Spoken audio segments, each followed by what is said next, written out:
¿Qué tal todos? Hoy estamos aquí con Marco García Falcón, autor de libros como Esta casa vacía y La luna inesperada y reciente ganador del Premio Nacional de Literatura. ¿Qué tal, Marco? ¿Cómo estás? Contento de poder conversar sobre libros en este ambiente, ¿no? Esta librería Casa Tomada. Un gran ambiente que acaba de ser inaugurado. Exacto. Y mientras más espacios se abran, es mejor, ¿no? Claro, exactamente. Bueno, Marco, quería que comencemos la entrevista contigo hablando un poco acerca de tu carrera literaria y de la docencia. ¿Tú te consideras más escritor o docente? Cuando te presentas a alguien, ¿qué dices? Bueno, por cuestiones laborales como docente, ¿no? Todavía tenemos esta paradoja que en el Perú, si tú dices eres escritor, puede sonar como rimbombante o puede sonar como que es un hobby, ¿no? Porque tú dices soy escritor y automáticamente te preguntan en qué trabajas, ¿no? Porque no se considera un trabajo rentable o un trabajo que uno pueda vivir de él, ¿no? Y yo sí me considero profesor. Me gustaría ser un profesor un escritor que enseña, ¿no? Hay una tradición de esos escritores, claro, no pretendo compararme, ¿no? Pero, por ejemplo, Piglia es el gran escritor maestro, ¿no? Entonces, creo que no es incompatible porque también creo que, por ejemplo, mi acercamiento a la literatura tiene que ver con un gran entusiasmo, con una gran pasión con la lectura. Y creo que cuando uno se entusiasma mucho con la lectura, trata de comunicar ese entusiasmo. Entonces, para mí, por ejemplo, dictar talleres es eso, ¿no? Transmitir el entusiasmo, compartir lo que he aprendido y también aprender de los participantes en los talleres, porque, por ejemplo, ¿no? En un taller de narrativa, a veces hay profesionales de otras carreras y su mirada es distinta y es enriquecedora, ¿no? Bueno, sabemos que tú estudiaste literatura y lingüística en la Católica, pero ¿cuál fue tu primer acercamiento a la literatura? ¿Qué te llevó a querer estudiarla y no solo practicarla como hacen muchos ahora? Bueno, eso es como una anécdota que creo haber contado. Yo, digamos que tenía cierta habilidad con el lenguaje, con el vocabulario sobre todo, ¿no? Y me dijeron, tú vas a ser abogado, ¿no? Entonces me pusieron ese chip en la cabeza y ingresé a Derecho, ¿no? Pero en Derecho me di cuenta de que podía estudiar literatura, ¿no? Y eso fue porque yo llevé un curso de introducción a la literatura con Roberto Forns, que en esa época dictaba en la Católica, ahora ya no dicta en la Católica, está en Estados Unidos, y él nos dijo que nos podía recomendar libros, ¿no? Él nos decía, yo lo que quiero es que ustedes lean. Entonces nos citaba a su oficina y conversábamos un poco, así como converso contigo. Personalmente. Sí, y te decía, bueno, yo creo que este texto o este libro podría ser para ti, ¿no? Era muy interesante y te daba el libro. Y el examen consistía en trabajar ese libro, ¿no? Entonces era perfecto. Y a mí me dio a Julio Ramón Ribeiro. Yo había leído a Julio Ramón Ribeiro algunos cuentos en el colegio, pero por primera vez leí La palabra del mudo, creo que tenía 18 años, ¿no? Y me encantó, me fascinó por muchos temas e hice una cosa que después haría, que es concentrarme en un autor, ¿no? Y recuerdo que en ese semestre me leí todo lo que había de Ribeiro en la biblioteca y de ahí pasé a otros autores, ¿no? Y mi entusiasmo fue tanto que, digamos que ya estaba yo entrando después a Derecho, y en Derecho se me ocurrió escribir mi primer cuento. Exactamente no sé cómo, pero terminé escribiendo un cuento. Me parece que fue también a raíz del entusiasmo de una lectura. Y tuve la suerte que ese cuento ganara los Juegos Florales de la universidad, ¿no? Ese cuento se llama La Divinidad, está publicado en una revista que en esa época era importante, que se llamaba Vórtice, que la manejaba Arturo Giga y un grupo más. Él tiene una editorial que se llama Álbum del Universo Bacterial, que se ha dedicado a la poesía. Y en esa época, pues, Vórtice era una revista joven y yo tuve ocasión de publicar allí, ¿no? Y después me pasó otra cosa muy curiosa, que dije, bueno, de repente hay algún talento para escribir. Me metí a un taller, no voy a decir a qué taller, pero cuando llegué al taller yo dije, bueno, no tengo mayor experiencia escribiendo, salvo este cuento que he escrito y que he ganado, y todos me miraron y dijeron, así que eras tú. Resulta que en el taller todos habían participado, ¿no? Y yo era el forastero que de pronto había ganado el premio, ¿no? Entonces fue como muy anecdótico. Genial, esta facilidad verbal y con las palabras que tú mencionas, digamos que se nota bastante ya en su proceso de maduración en tus primeros libros, porque se te ha catalogado que tienes una prosa bastante prolija, bastante trabajada. ¿Tú crees que esta prosa se debe a alguna influencia de los autores que leías en el momento? Bueno, a una influencia o un gusto personal. O sea, yo soy, por ejemplo, de los que me gusta subrayar oraciones, ¿no? Que yo pienso que son como para tatuártelos, ¿no? En alguna parte del cuerpo, o salir con un avión y escribirle en el cielo de tan buenas que son, ¿no? Entonces, digamos que lo mío es un intento de emular a esos escritores que encuentran las frases exactas, luminosas, ¿no? Y es una búsqueda que yo tengo, ¿no? Tampoco es que, digamos, trate de hacer oraciones perfectas, porque eso no se puede hacer. Sobre todo en una novela requiere mucho movimiento, ¿no? En el cuento quizás tú puedas detenerte un poco más a trabajar más pulcramente la sintaxis, pero creo que tiene que ver una vez más con mi propio gusto de lector, ¿no? Por ejemplo, de Borges, de Nabokov, de Banville, de Julian Barnes. Son autores que a mí me gustan mucho, ¿no? O sea, los tengo subrayados. Mira, en cuanto a esta prolijidad, en cuanto a la escritura, podemos encontrar libros que están muy bien escritos, pero que carecen de una buena historia. ¿Tú crees que debe haber un equilibrio o alguna de estas es más importante siempre que la otra? Mira, yo creo que debe haber una buena historia, obviamente. Digamos, hay una diferencia típica, digamos, para contar, para hacer una narrativa, digamos, entre la historia, que es el argumento, y el relato, ¿no? Y en realidad, quizás lo más importante sea el relato, ¿no? Porque si tú solamente tienes una buena historia, pero no la sabes contar, o sea, no trabajas la forma, quizás puedas tener un buen guión, ¿no? Pero la literatura es el arte de las palabras, es lenguaje, ¿no? Y tú puedes tener una historia muy, muy básica, ¿no? Hasta trivial, y el trabajo con el lenguaje es lo que hace que sea literario, ¿no? Por ejemplo, yo en mis talleres pongo como ejemplo un cuento famoso de Julio Cortázar que se llama No se culpe a nadie. Es un cuento famoso donde es un tipo que se va a ir a ver a su mujer, parece que no está muy entusiasmado y se pone una chompa y se enreda en la chompa, ¿no? El tipo acaba mal, no vamos a decir cómo acaba, pero acaba muy mal porque se enreda totalmente en la chompa, ¿no? Y cuando uno lee el texto se da cuenta que las oraciones se van haciendo cada vez más largas, porque el efecto que se quiere lograr es que tú te enredes en las oraciones. Entonces el personaje, cuando se libera, siente como una satisfacción que la siente el lector, porque también ese vértigo, ese agobio está en el lenguaje. Entonces, para mí es muy claro que lo que uno debe transmitir son eso, emociones, sensaciones, y no solamente la anécdota que, como te digo, a veces se pueden encontrar buenas anécdotas, pero que no están bien contadas. Tú, en cuanto dejando de lado ya la manera de contar una historia, entre una historia buena con personajes flojos, con personajes planos, a una historia con personajes redondos, pero que la misma trama no es tan interesante, ¿cuál preferirías?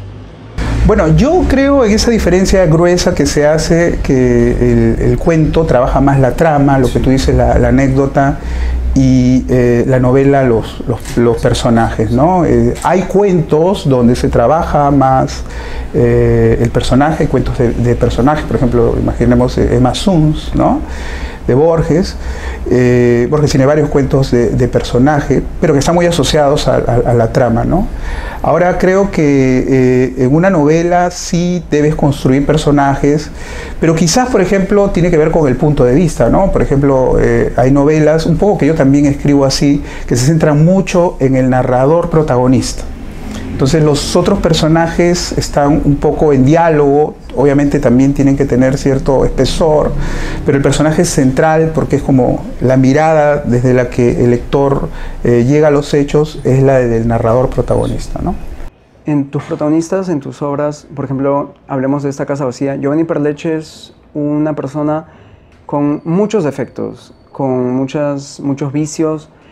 Digamos, ¿cómo haces que el lector empatice con una persona que llega a ser por momentos alguien despreciable por los hechos que él comete. Sí, sí. Bueno, yo no creo que, o sea, yo creo que Giovanni es una persona como cualquier otra, ¿no? Con defectos y virtudes, ¿no? Con ganas de hacer las cosas bien, pero que al final te las terminas haciendo mal, terminas autodestruyéndose, y creo que también es un personaje que siente pues que ha hecho mal, ¿no? O sea, hay cierto arrepentimiento.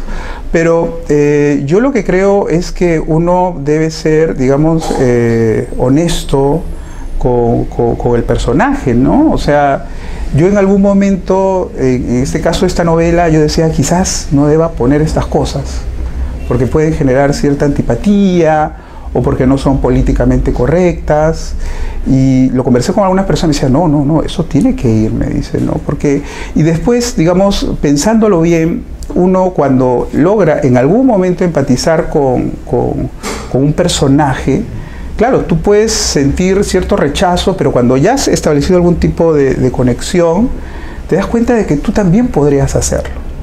Te das cuenta de que quizás tú estás lejos de esa posibilidad por tu cultura, por la familia, por valores que compartes, pero sí sientes que es posible transitar por esa vereda oscura, ¿no? Entonces creo que ahí surge la empatía, porque tú dices, a ver, ¿qué le pasa a esta persona que, digamos, sí ha ido por ese lado en el que yo no estoy, pero eventualmente pude estar, ¿no? Tú no sueles incorporar eventos meramente biográficos, o sea, de tu vida, en los libros, salvo ciertos rasgos como lo de ser escritor o ser docente. ¿Cómo haces que una historia adquiera verosimilitud haciéndola más ficcional que tu vida? Bueno, mira, qué bueno que tú veas que tiene más de ficción. Hay gente que piensa que es autoficción, que es meramente autobiográfico. Tengo anécdotas sobre eso, ¿no? Casi siempre mis libros han estado escritos en primera persona, ¿no? Y yo recuerdo haber ido a un taller de lectores, ¿no? Y había leído mi anterior novela, que es Un olvidado asombro. Y el personaje se llama Joaquín Volarte, ¿no? Que es un tipo que tiene otra característica que también de repente causa rechazo, que es que busca el éxito, que es un tipo acomodaticio, que está en busca, digamos, del poder, de la fama, del reconocimiento. Y en algún momento en esta reunión me dijeron, tú eres Joaquín Volarte, vamos a, ¿no? Los lectores ahí estaban bebiendo vino, todos muy contentos, pero digamos que se sinceraron y decían, no soy. Y después cuando volví, y muchas personas pensaron que Giovanni Perleche era yo, por así decirlo, le digo, ¿ustedes ahora piensan que yo soy Giovanni Perleche? No. Me dice, porque claramente es otro personaje, o estarías loco, me dicen, ¿no? Pero lo que yo hago, y creo que hacen muchos escritores, es trabajar esto que para mí es una fórmula que resume gran parte de la narrativa, que es lo que dice Naipaul, ¿no? Que la literatura es experiencia transformada, ¿no? Yo creo que uno siempre escribe sobre una necesidad de comunicar algo que está en tu mundo interior. Puede ser muchas cosas, ¿no? Que tienen que ver con tu experiencia, obviamente, ¿no? Tu experiencia no necesariamente, digamos, autobiográfica, pero sí tu experiencia emocional, ¿no? Yo pongo como ejemplo, no sé, a Tarantino, ¿no? O sea, Tarantino durante mucho tiempo trabajó alquilando videos y veía muchas películas serie B, y de ahí viene la violencia, el kung fu. Esa es su experiencia, ese es su mundo interior, eso es lo que él comunica, ¿no? Pero claro, no lo puedes comunicar tal cual, tienes que transformar. Aunque Tarantino más o menos que lo comunicaba tal cual, haciendo bastantes homenajes a sus películas. Sí, claro, con elementos que tienen que ver de él, pero me refiero a que, por ejemplo, si a ti te pasa algo o tienes digamos, unas ganas de contar algo, al final las historias que tú has vivido no son tan perfectas, no son redondas, entonces tú tienes que exagerar, alargar, hacer cortes, resumir. Por ejemplo, hay situaciones reales que son inverosímiles y que no convienen en una historia, entonces no las puedes poner, ¿no? Entonces hay esa transformación, digamos, argumental, pero también de la forma literaria, ¿no? A eso que me refería, a que uno debe trabajar con el lenguaje, con las estructuras narrativas, con las metáforas, con la sintaxis, con el ritmo, ¿no? Entonces es un trabajo, ¿no? Bueno, en cuanto a tu otro personaje, el último, Bruno Gósar, es bastante distinto a Giovanni Perleche, es casi totalmente distinto, porque además de diferenciarse porque no es un personaje que tiene gusto por lo literario, porque es un publicista, también hay una brecha generacional entre tú y el personaje que has escrito. ¿Cómo llegas a adoptar a un personaje que es distinto a ti, hasta por la edad y por los gustos, que tiene otra generación, que es la millennial? ¿Cómo lo logras? Sí, bueno, a mí me interesan mucho las personas, me interesan mucho las biografías, ¿no? Hay personas que tú conoces que son muy interesantes, son como novelables, como historiables, ¿no?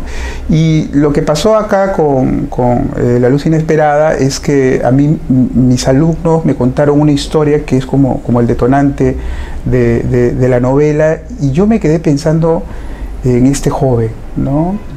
Después eso lo conecté con una persona publicista que yo conocía. Entonces, cuando uno escribe, hace como una serie de conexiones, ¿no? Y digamos, fui construyendo a este personaje, ¿no? Por ejemplo, este personaje tiene una característica que a mí siempre me inquietó de las personas que son, digamos, de estrato humilde, popular, pero que de pronto se ven en un estrato más alto, pero siempre tienen esa conexión, ese problema de haber sido pobres o de no ser exactamente igual a los demás. Entonces, es algo que yo lo he notado en muchas personas. Entonces, me interesó construir un personaje así, ¿no? Y por ejemplo, lo de publicista también tiene que ver con que yo soy profesor en la Facultad de Comunicaciones y, bueno, estoy en contacto con jóvenes que son publicistas. Tengo un gran amigo que es un gran publicista que me asesoró un poco en la construcción del personaje en relación al trabajo. Entonces, digamos que todo fue confluyendo, ¿no? Muy bien. Me gustaría preguntarte, y esta es una pregunta bastante general, ¿qué es para ti la literatura? Mira, la literatura para mí es muchas cosas. Es una fuente de entretenimiento, digamos, es lo que creo que todo el mundo comparte, ¿no? Es la posibilidad de vivir otras vidas también, ¿no? Pero creo que también es una fuente de enriquecimiento, ¿no? Yo siempre menciono esta idea de que la literatura, y es algo que ha descubierto o ratificado la neurociencia, es como un simulador de la vida, ¿no? ¿Qué es lo que pasa? Que digamos que mi experiencia siempre va a estar muy limitada, y ahora más que nunca, porque si tú te pones a pensar, como vivimos como en guetos, ¿no? O sea, cada vez estamos más atomizados. O sea, por un lado estamos globalizados y nos parecemos, pero por otro lado, pues tú puedes estar en tu barrio y la Lima de alguien que vive en Surco puede ser absolutamente distinta a la Lima de alguien que vive en Pamplona o en otro lado, con otros gustos y otros intereses y otros amigos, y te pones a ver tus propias películas, tus propios libros y tu círculo, entonces como que te encierras. Yo creo que la literatura te permite entrar en otras vidas, conectarte, y lo que ha demostrado la neurociencia es que no es simplemente, digamos, un proceso por llamarlo así, ¿no? Sino que lo que pasa es que, y hay un libro que yo recomiendo de Volpi, ¿no? Que se llama Leer la mente, que justamente él trabaja este tema, el mexicano Volpi, que es que, por ejemplo, cuando uno, digamos, tiene una experiencia real, ¿no? Digamos, hay una serie de activaciones, ¿no? Intelectuales, morales, emocionales, que obviamente hacen que tú tengas una experiencia, ¿no? Entonces, lo que se ha descubierto con la neurociencia es que cuando tú lees y logras meterte en un libro, logras esa empatía, sientes lo mismo. Y el cerebro no distingue. Entonces, a tal punto de que hay un momento, y no sé si te habré pasado, a mí me ha pasado, que hay cosas que yo no sé si las he leído o las he vivido. Totalmente. ¿No es cierto? Entonces, es por eso. Entonces, digamos, yo pongo esto como por ejemplo, ¿no? Imagínate, todos vamos a pasar, la mayoría, creo, todos, ¿no? Por la experiencia de perder a nuestros padres, una experiencia que te puede marcar terriblemente dependiendo de la época y las circunstancias en las que estés. ¿Qué pasa si no has tenido esa experiencia y tú lees un libro donde conectas con eso? De alguna manera te prepara, de alguna manera enriquece tu experiencia. Entonces, a mí me parece eso fabuloso porque hay experiencias que quizás nunca vamos a tener. Por ejemplo, la experiencia de ser pobre, la experiencia de ser marginado. Entonces creo que la literatura, al ser ese simulador de la vida, al llevarte a otros espacios, te hace más comprensivo con lo distinto, te hace más tolerante, pero también te hace más crítico, porque te das cuenta de que hay diferencias que tienen que ver con realidades que son injustas, ¿no? Cuando escribes, ¿tú buscas libros que tengan una temática parecida a lo que estás escribiendo, o prefieres alejarte de lo que sea parecido para no recibir influencia directa? Bueno, uno siempre está buscando, digamos, aunque sea de manera inconsciente, algo que tenga que ver con tu familia emocional, ¿no? Todos tenemos, digamos, ciertos gustos que tienen que ver, pues, con intereses similares, pero claro, como lector, yo también sé que es importante descubrir, ¿no? Generalmente, por ejemplo, si es una lectura que me llega de pronto, tiene que ver mucho que el texto me jale, ¿no? Pero si hay una recomendación, por ejemplo, que me dicen, ¿no? Entonces persisto en ese libro y lo termino, a pesar de que quizás no esté en el arco, pues, de mis gustos y mis expectativas, ¿no? Y cuando esos libros que aparentemente, digamos, no estaba como los que me iban a gustar y me logran gustar, pues el entusiasmo es muy grande, ¿no? Porque te das cuenta, como todo en la vida, de que a veces uno tiene como márgenes, marcos que son estrechos y que en realidad siempre hay muchas más posibilidades, ¿no? Muchísimas gracias, Marco, por tu tiempo, por haber venido hasta aquí para concedernos esta entrevista. No, a ustedes, y felicitaciones a ti por el trabajo que has estado haciendo.